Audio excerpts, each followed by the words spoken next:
Well, it's a great pleasure to be here with Charles Upchurch, who is the CEO of GMS. Welcome, Charles. How are you today? Thank you, Jason, and thank you very much for inviting me. It's a great pleasure to be here, and life is good, doing well. Now, you started as CEO of GMS in 2019. I think that's Correct. so. You've had quite a challenge because we've had a couple of years of pandemic, not very much interaction in the industry, conferences, this kind of thing. How's it been going for the company? You would think that I walked into a challenge that would be incredibly difficult to manage, but GMS has been fortunate, thanks to the confidence placed in us by our clients, that our business grew 60% a year for the last 2 years, which is just amazing. And I thought it would slow down this year, but it's not. It's going to hit the same type of growth rate in 2022.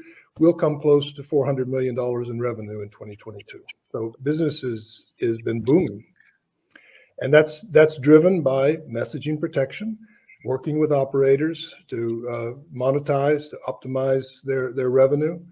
We are monetizing now through our messaging protection for over 30 operators around the world, for A2P, for P2P, another 50 operators have entrusted GMS to monetize their networks, and for P2A, 70 operators are using GMS to monetize their networks.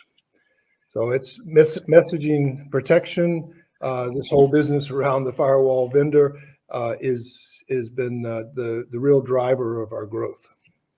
That's amazing. I mean, it's simply an amazing story to think of SMS and how it has evolved, but how it continues to evolve and continues to be such an important messaging tool for all kinds of companies, right? These days, all kinds of enterprises. It continues to have, it's ubiquitous. It's the only channel that's ubiquitous. It makes a lot of sense. There are a number of efforts for alternative authentication channels. I'm sure there will be some in the future. We're also working on some, but I don't see a significant replacement of SMS. It's just the easiest and most prevalent messaging channel for enterprises through to all the operators in the world and their client base. Now, your name, Charles, is, for me, not very Swiss. Charles Upchurch almost sounds like a British name to me. Where are you from? So Upchurch is originally an English name. It's true. I was born and raised in the States, and then I came to Switzerland and married a Swiss 36 years ago. Wow. So, and naturalized Swiss. So and if you have a feel for how people work hard to acclimate, I've become more Swiss than Swiss. Yeah, that's a difficult challenge for sure. And you've been CEO of several companies in Switzerland. Can I ask you what you think is unique about the Swiss approach or Swiss companies in general? Sure. So Switzerland is interesting because number one, they've created a great environment for innovation and productivity. And if you see the rankings, Switzerland comes out near the top for innovation and productivity, and that's really driven a lot of growth. They have a great environment for venture capital and for startups, and so that's led to a good funding environment for startups, which I don't see in all European countries. So Switzerland has been very good about that. It's obviously the stability and security in Switzerland plays a role. There's no political instability. The government is incapable of changing anything because of the direct vote with the popular vote. But on the other hand, it's not broken, so why fix it? Yeah. So for all of those things, it just creates a really nice environment. And then Switzerland is very strict on corporate governance. So I find that all of the companies in Switzerland are well run. And literally, if a company becomes over indebted, it has to go to the bankruptcy court. It's required to by law. So they don't mess around. So it makes for a very positive and constructive environment to do business in. Yeah, I've heard that before about Switzerland, and it's great to hear you confirming it. So we're here actually because GMS was voted as a tier 1 in our SMS firewall research this year, which is a fantastic result. What was the reaction inside the company? Oh, it was brilliant. So we've worked for many years. GMS was under the radar. We started out as a regional player. It was founded by Yuri Makarenko in Ukraine. He became the dominant market player for the CIS, and we were known as a regional player. That was 16 years ago that he founded the company. 8 years ago, he brought it to Switzerland and has grown for global expansion. We've grown globally. I mentioned earlier how many operators now entrust us. So now we're on people's radar. And so one of the things that the team really wanted was some recognition for these great achievements. Our clients love us, but for us to be able to then, through ROCCO's research and ratings, to be able to receive this recognition for tier 1, the team is absolutely thrilled. Yeah, it was certainly interesting reading the responses from the MNOs who just admired the company so much and thought you were doing such a great job. And congratulations on that. It's great and to. on behalf of the team, because it's really the team that does all this, and they've worked really hard to achieve this recognition. So let's dig into SMS a little bit. It continues to grow. We saw during pandemic, which you alluded to before, massive growth, but also saw the fraud issues, and the fraudsters are always working just as hard, right? In which markets do you see there being a lot of fraud issues, or the biggest issues these days? So in terms of markets, it's a global phenomenon because of a simple thing. Enterprises rightfully want to pay the lowest cost to message their client base globally, and operators rightfully want the highest revenue they can get out of messaging because they need new revenue streams, because they're under pressure. And the gap between those two is filled with fraud. And so it's not any one specific market. It's truly a global phenomenon. It's growing. The fraudsters are clever. They're agile. They're very fast. And so it's growing in nature, which is why our business is growing, because more and more operators need messaging protection, need to see that messaging is a revenue stream that needs to be optimized. They might have ignored it in the past because voice was king, but now they see that messaging is an important channel, and they need to protect their networks. Obviously, because there's this gap between what the enterprises would like to pay and what the operators would like to receive in terms of revenue, then the primary fraud is bypassing the legitimate international A2P SMS channel. That's often done by misdeclaring it as P2P traffic for a lower rate. That's often facilitated by SIM farms, and they're very good and agile about changing out SIM cards and trying to stay ahead of the network protection. And then one of the things that we do that's really important is that we have automated testing, the analysis, the blocking recommendations, and then automated blocking on the firewalls that are all tied together, because one is the level of effort that's required to detect the bypasses, and the second is the speed at which you can change the rules on the firewall. Because if there is a long delay, it's worth it to the fraudsters. They'll make some money off of that SIM card, then they'll change the SIM card out after it's blocked on the firewall.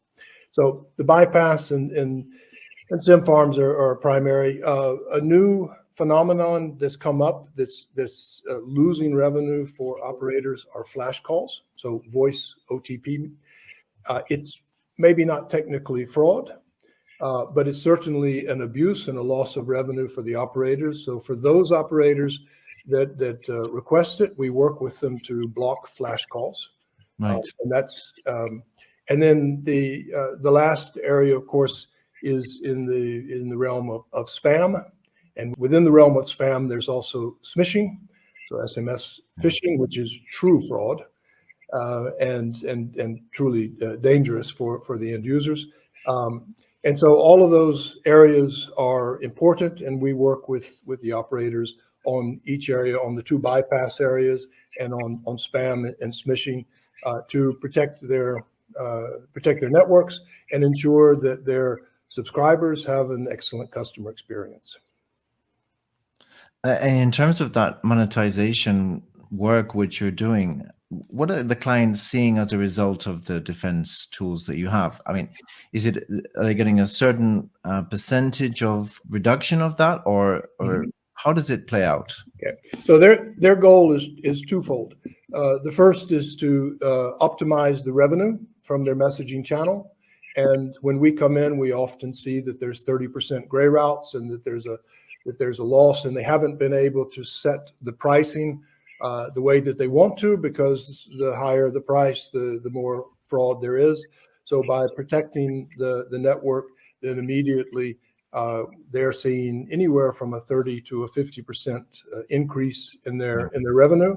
So those are their truly their primary benefit is increased revenue, improved customer experience, and all through a well-protected network. Right. Excellent.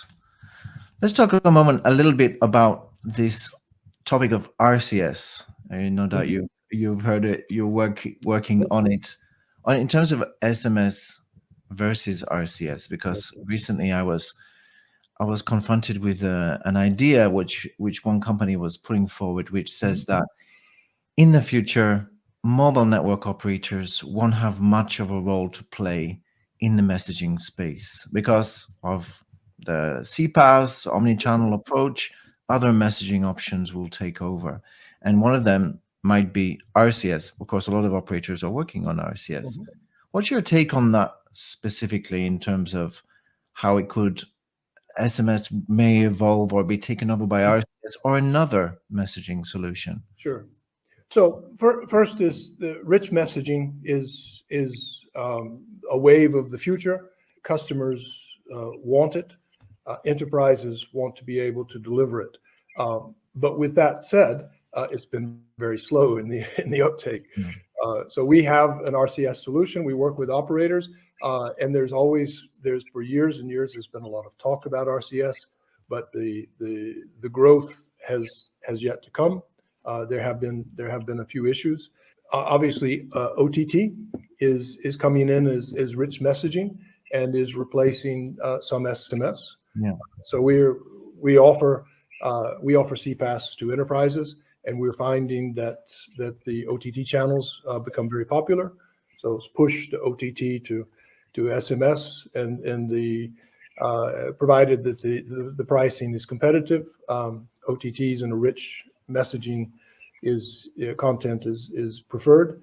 But I don't subscribe to the demise of operators in the messaging business because rich messaging comes up. And so let me give you one example of what we do for our operator clients, and that is we take our CPaaS and we install it in the operator, and we work with them to be able to leverage their local enterprise client base. So they're receiving today the SMSs, but the local enterprises would like to add rich content as well. So we were able to help them on OTT channels, on RCS.